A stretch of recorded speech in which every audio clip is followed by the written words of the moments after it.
In previous sections, we've learned how to calculate the limits of a variety of different functions. As a refresher, let's consider a couple of examples. In this first example, we're looking at the limit as x approaches 1 of this ratio. We can see that the numerator approaches 0 as x approaches 1 because 1 squared minus 1 is 0, and we can see that the denominator approaches 0 as well. The way we have computed this type of limit in the past is to first simplify the expression.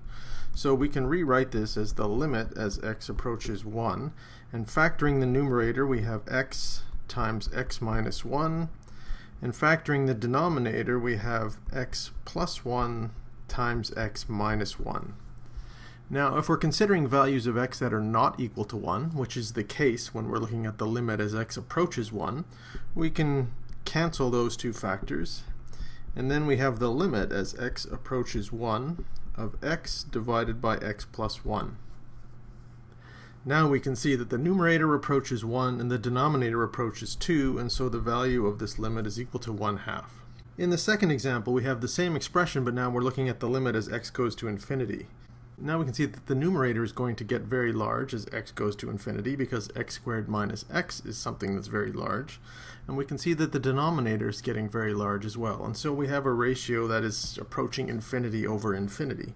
Now again, the way we've computed this type of limit in the past is first simplifying, as we did above, the limit as x approaches infinity, and again we factor both the numerator and the denominator. And again, since we're not considering the value of x equals 1, we can cancel those two factors and we get the limit as x approaches infinity of x over x plus 1. And again, we can see that the numerator is getting very large and the denominator is getting very large.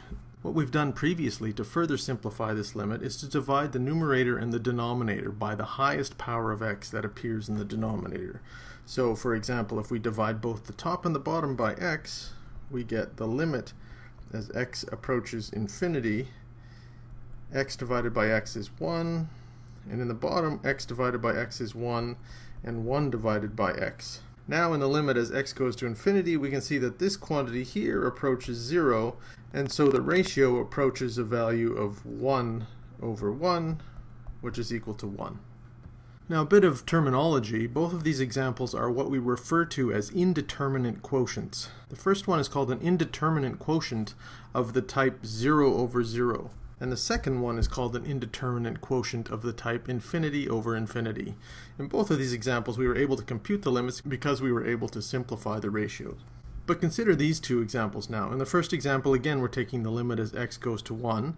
We can see that the numerator approaches 0 and the denominator approaches 0. So again, this is an indeterminate quotient of the type 0 over 0, but now it's not possible for us to simplify this in any way. Likewise, in the second example, we have the limit as x goes to infinity, and now the numerator is approaching infinity, and the denominator is also approaching infinity. So again, we have an indeterminate quotient of the form infinity over infinity. And again, we can't simplify this in any way, and it's not obvious what this limit is going to be.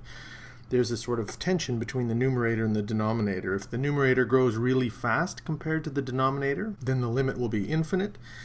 If the numerator grows very slowly compared to the denominator, then the limit will be 0. And if they kind of grow at the same speed, then we might expect the limit to be some finite number. But as things stand, we don't have any tools that allow us to compute these limits.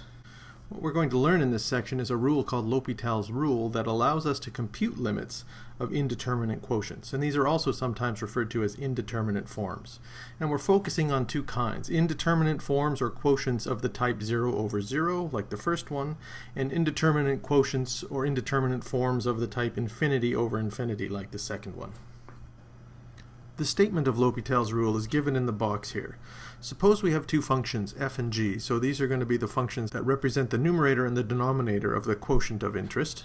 And let's suppose they're both differentiable, and the derivative of g is not equal to 0 near a. Now let's further suppose that one of two cases hold. Either the limit as x approaches a of both f and g equals 0, so the ratio is of the form 0 over 0 in the limit, or the limit of both f and g as x approaches a is infinite, so the ratio is of the form infinity over infinity. If either of these two conditions hold, then the limit of the ratio of f over g is equal to the limit of the ratio of the derivative of f over the derivative of g. provided that this limit exists. Now, a key thing to remember in the application of L'Hopital's rule is that we're looking at the ratio of the derivative of f and the derivative of g. We're not using the quotient rule and calculating the derivative of f over g. We're looking at the ratio of the derivative of the numerator over the derivative of the denominator. In other words, it is the quotient of the derivatives rather than the derivative of the quotient. A couple of other things to note about L'Hopital's rule, and then in subsequent videos we'll go through some examples. The first thing to note is that it's really important before you use L'Hopital's rule to verify that one of the two conditions holds.